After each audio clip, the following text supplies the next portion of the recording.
Let's go even further back in feminist history to the late 18th century and the writings of Mary Wollstonecraft, an acclaimed proponent of women's rights whose 1792 treatise, A Vindication of the Rights of Woman, is now widely regarded as the founding document of Anglophone feminism. As I will hope to show, the book's much commented upon commitment to the Enlightenment principles of equality and reason is at best skin deep, covering over a foundation of anti-male double standards and irrational hostility that forecast all too clearly the next 230 years of female supremacism.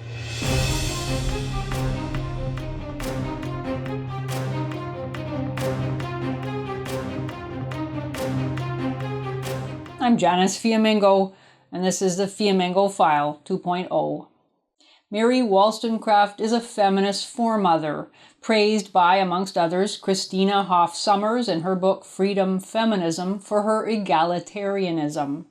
And it is true that Wollstonecraft's long essay, A Vindication of the Rights of Woman, with strictures on political and moral subjects, published in 1792 as the French Revolution raged, made the irreproachable claim that women should have the same opportunities to develop their minds as men.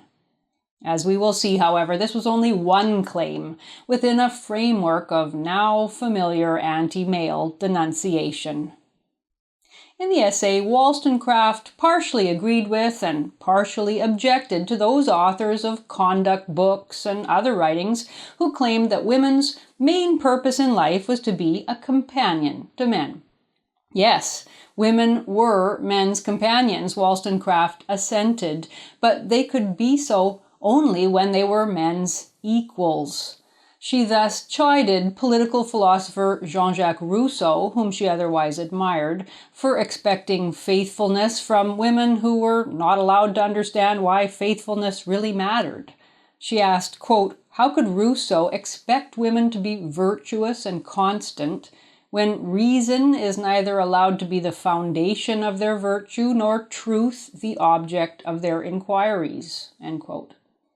Wollstonecraft urged the dramatic expansion of women's educational and professional opportunities. The problem with 18th century society, according to Wollstonecraft, was that women were, in general, taught to be attractive rather than good and wise. Quote, "The whole tenor of female education tends to render the best disposed romantic and inconstant, and the remainder vain and mean." End quote. Men made women like this, Wollstonecraft asserted, because men failed to understand women or respect them, quote, "more anxious to make women alluring mistresses than affectionate wives and rational mothers," end quote. As a result, quote, "the sex," that is, woman, "has been so bubbled by this specious homage that the civilized women of the present century, with a few exceptions, are only anxious to inspire love when they ought to cherish a nobler ambition and by their abilities and virtues exact respect." End quote. Wollstonecraft further declared that, quote, "to be a good mother, a woman must have sense and that independence of mind which few women possess who are taught to depend entirely on their husbands." End quote. Well, who could object to women cherishing noble ambitions and becoming worthy of men's respect?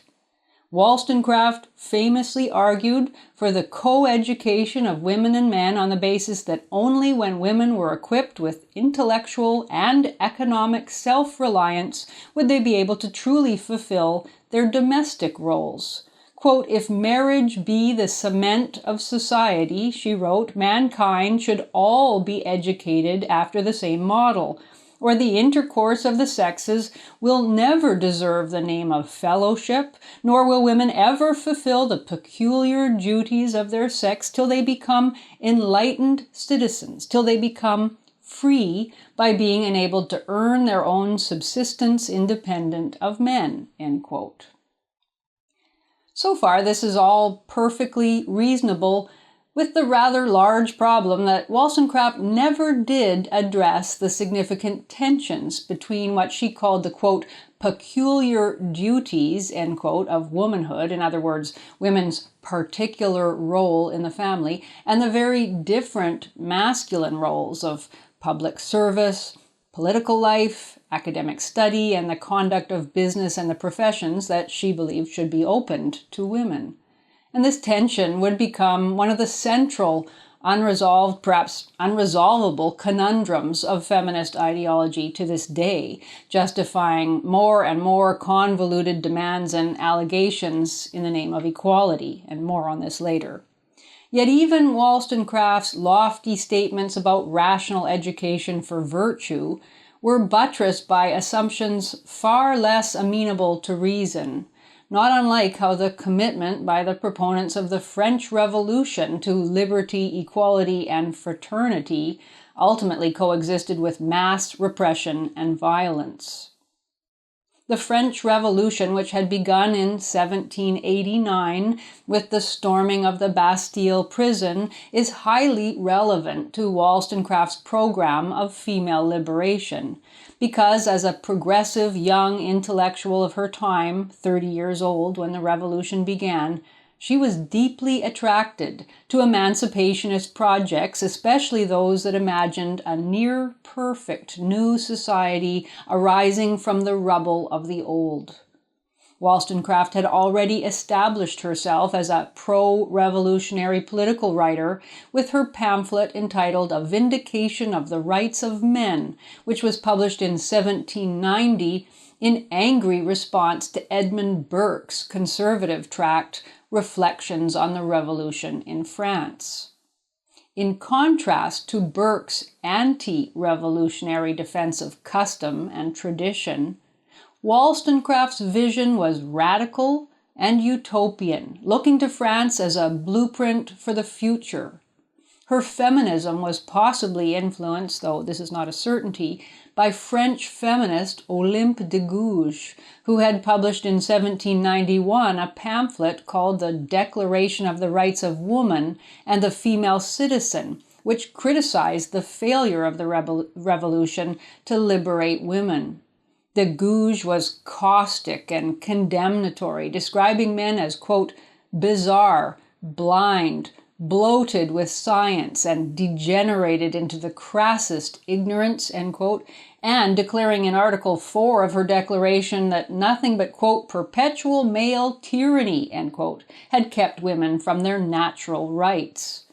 Wollstonecraft was so deeply interested in the transformation of society and female democratic participation that she went to Paris in late 1792, just as the revolution was entering its most violent and vengeful phase. Just months after Wollstonecraft arrived in France, the radical Jacobins seized control of the government, determined to eliminate so-called counter-revolutionary forces, which they did by executing at least 17,000 people during their roughly year-long reign of terror. Wollstonecraft, who had allied herself mainly with the more moderate Girondists, saw friends and allies executed, including Olympe de Gouges as it happened. Wollstonecraft was herself saved from the guillotine, mainly, it seems, by her romantic liaison with the American businessman and diplomat Gilbert Imlay, who registered her with the French authorities as his wife, thus securing her safety as an American. Though they didn't marry, Wollstonecraft fell in love with Imlay and had a child with him, and after he left her, she twice attempted suicide. Through her turbulent time in France, Wollstonecraft experienced the devastation wrought by revolutionary fervor, both personally and politically. And years later, the costs of romantic idealism would be lived out in the life stories of her two daughters, Fanny Imlay and Mary Shelley, author of Frankenstein. Yet Wollstonecraft's commitment to the radical revisioning of society was never extinguished. Her 1794 book, An Historical and Moral View of the French Revolution, defended the aims and significance of the revolution despite the many thousands of innocent lives it had destroyed. A Vindication of the Rights of Woman, written before she went to France, demonstrates Wollstonecraft's enduring belief that happiness could be achieved by changing society in order to change human nature itself. Such utopianism, as we'll see, rested on double standards about male and female behavior that were neither admitted nor justified in the work, and which are now the all too familiar foundation of feminist ideology. Wollstonecraft admitted in her book that many women were unintellectual, interested mainly in making themselves attractive and angling for a powerful husband. But she insisted that these were not women's natural capacities, but were rather the signs of their bondage. Quote, "The education of women has of late been more attended to than formerly," she admitted. Quote, "Yet they are still reckoned a frivolous sex and ridiculed or pitied by the writers who endeavor by satire or instruction to improve them. It is acknowledged that they spend many of the first years of their lives in acquiring a smattering of accomplishments. Meanwhile, strength of body and mind are sacrificed to libertine notions of beauty, to the desire of establishing themselves the only way women can rise in the world, by marriage." End quote. Wollstonecraft even went so far as to allege that women's abuse of power was really proof of the weakened state in which they were unfairly kept, which alone caused them to develop what she called, quote, "cunning" and, quote, "a propensity to tyrannize," end quote. Some feminists have been disappointed in Wollstonecraft for not directly asserting the intellectual equality of women with men. However, what Wollstonecraft lacked in insistence on equality, she more than made up for in man-blaming. Confessing to have avoided, quote, "any direct comparison of the two sexes collectively, or frankly acknowledging the inferiority of woman according to the present appearance of things," end quote, she emphasized that, quote, "I shall only insist that men have increased that inferiority till women are almost sunk below the standard of rational creatures. Let their faculties have room to unfold and their virtues to gain strength, and then determine where the whole sex must stand in the intellectual scale," end quote. Elaborating what would become in the 20th century the theory of social constructionism, Wollstonecraft implied that it was impossible to say at the present time what woman might be and do if only given the chance. Whatever defects women showed at present were first and foremost caused, she explained, by the unjust and irrational expectations of men. Quote, "Why do men halt between two opinions and expect impossibilities?" she asked angrily. "Why do they expect virtue from a slave, from a being whom the constitution of civil society has rendered weak, if not vicious?" End quote.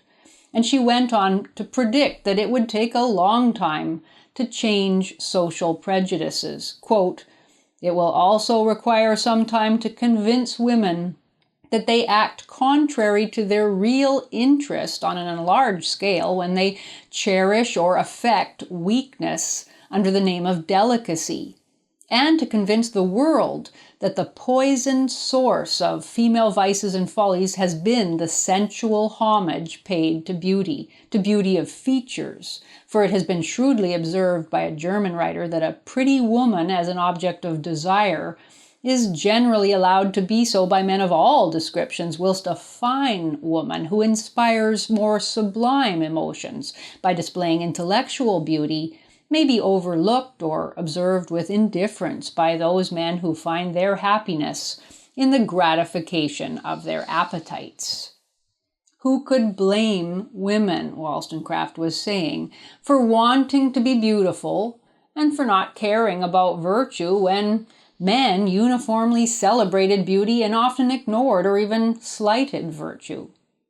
Here Wollstonecraft came close to fundamental matters in the nature of male and female attraction, but she fatally weakened her argument by giving the most damning interpretation possible of men's actions and by excusing women from any accountability.